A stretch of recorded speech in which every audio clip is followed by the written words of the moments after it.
Hello, I'm back with another video. Today I'm going to make basmati rice. I'm going to put some pita bread in the bottom of it when I start to steam it, which I'll show that step later on. So what I usually do is allow for each person a half a cup of rice. Here's the rice.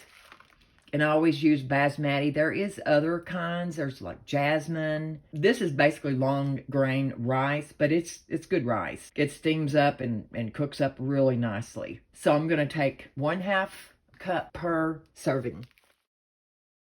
And then I'm going to kind of rinse the rice off some. Some people likes to let the rice soak in salted water. I'm going to do mine a little different. I'm just going to go ahead and rinse it right now and then put it in the pan of water and let it come to a boil.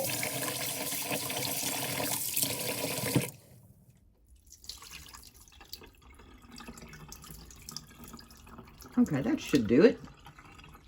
Got the sun shining through the window this morning. It's beautiful. What I do, I just fill it up after I get my rice in the pan.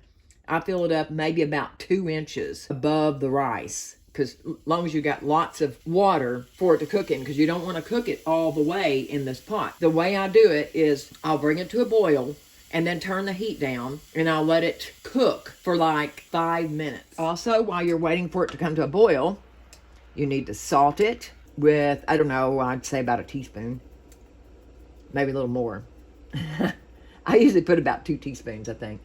And then I like to put maybe just a little pat of butter in there just to keep it from sticking.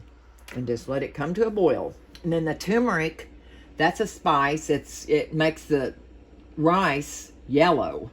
This is really nice. It gives it a different type flavor too. It's hard to explain what kind of flavor. Now as it's beginning to come to a boil, I'm going to turn the heat down halfway, add a little turmeric, and you'll see how it turns it yellow. But I'd say about a teaspoon. Another good thing to put in your rice is, well, I can't think of the name of it, that expensive stuff. So you continually stir it occasionally. Again, just don't let it cook down. I'm about to check it here in a couple of minutes to see. Okay, it's been about 5 minutes, and I'm going to check it. I'm pretty sure it's ready to be put in the strainer.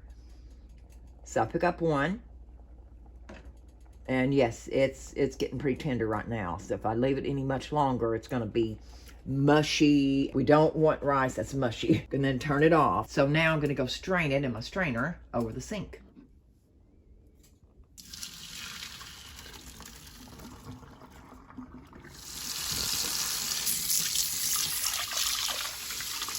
Just kind of rinse the rice out of the pan. Just store it right there in that rice.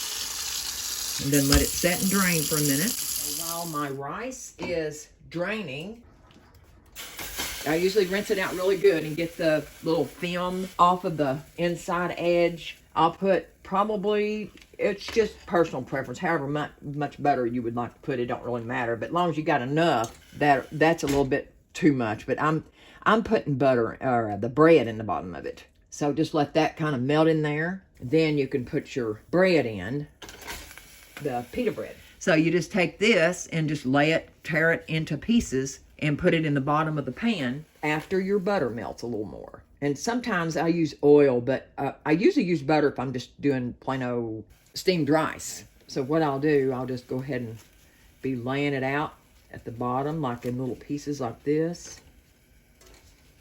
And just, it's kind of like a puzzle. You just kind of tear pieces off and just fit them in there. And now that needs to be heated up a little, a little more than if you were just making regular rice, just steaming it. And now you just take your rice and start putting it on top. See how pretty and yellow that is? Just pour it in there gently and scrape it in there. And make sure your burner's up enough to where you can hear sizzling in the bottom of the pan. Put a couple indentions in your rice so that the steam can come up through there and steam it and get it the rest of the way done. Just leave it like that and listen to see if it starts sizzling at the bottom. Then you know it's high enough to go ahead and cover your pot of rice with a lid. But first, I usually put a towel over my lid. I just kind of just wrap it around like this. And here's the top of the lid right here. So here's the handle. Just kind of wrap it around.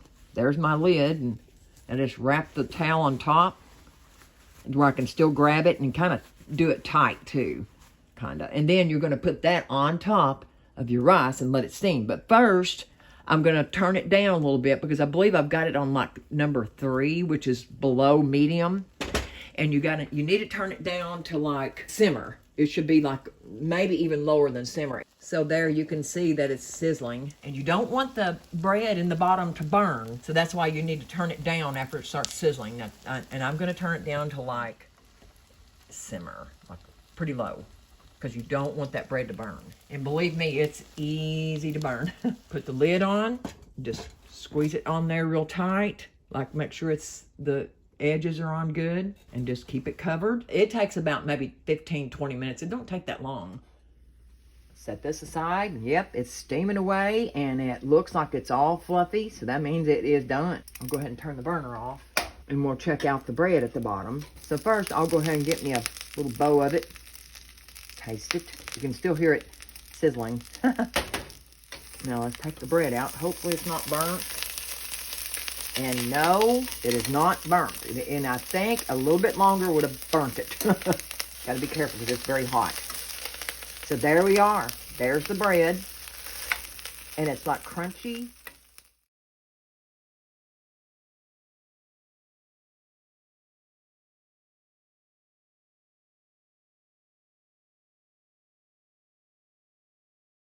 But you can eat this as a side dish, like with fried fish, baked fish, or even like beef stew you could put over top of it, or all different kinds of ways to eat rice. If there's different ways that you cook your rice, leave it in the comments below. I'd love to get some other suggestions. What other kind of spices can be put in rice?